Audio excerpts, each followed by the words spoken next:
kepada Datuk Hajar Zaitun kerana sudi hadir bagi menggantikan Datuk Zulkifli bin Harun yang ada urusan sangat penting di Kuala Lumpur.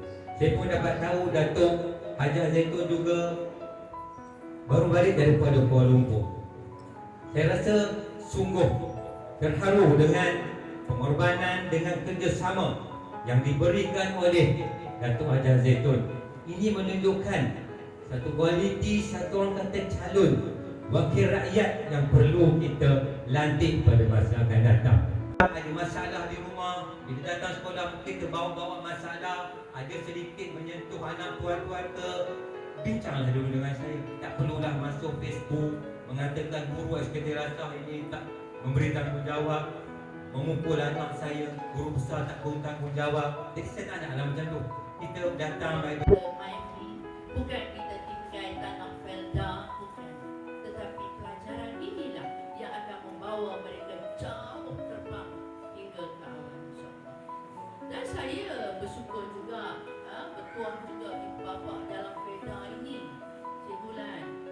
Ya, berbandingan ibu bapa di luar agak kekurangan sikit. Di Felda ini sangat kami nanti-nantikan supaya mereka tumbuh dengan baik dan penuh dengan sekurang-kurangnya menjadi insan yang sangat kita nanti-nantikan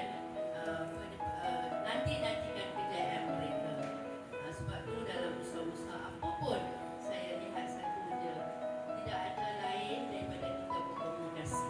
Jadi bulan kita tadi, kalau ada masalah kita bincang dengan datanglah sekolah. Saya jadi 20 tahun fungsi BIBG itu boleh katakan setiap minggu datang sekolah. 20 guru ini dengan telus ikhlas, dan insyaAllah kepada Musi BIBG juga saya berdoa supaya dipermudahkan dan usaha muafakat ini.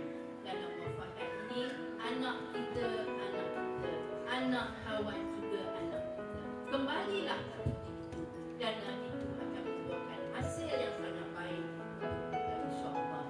Dengan kata-kata itu saya mohon maaf kerana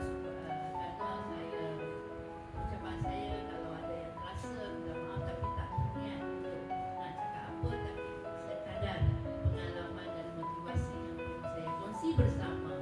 Saya doakan sekolah-sekolah ini maju jaya, dipermudahkan segala-gala usaha untuk melahirkan generasi yang mulia, generasi yang berdisiplin, berdaya maju, cemerlang, gemilang dan terbilang insyaAllah. Baik-baik di antara masa, jangan esok layu-layuan. Kita saudara semua, saya nampak supaya kita terus bergerak untuk mendidik anak kita kepada yang lagi senang. Sangat kuatan kayu meranti, kerana perempuan yang saya sayang saya datang. Walau bagaimanapun kita dapat berjumpa di sini dengan lafaz Bismillahirrahmanirrahim, saya merasmikan syarat BIBG Sekolah Al-Kiti Lasah. Betul? Syarat BIBG kan?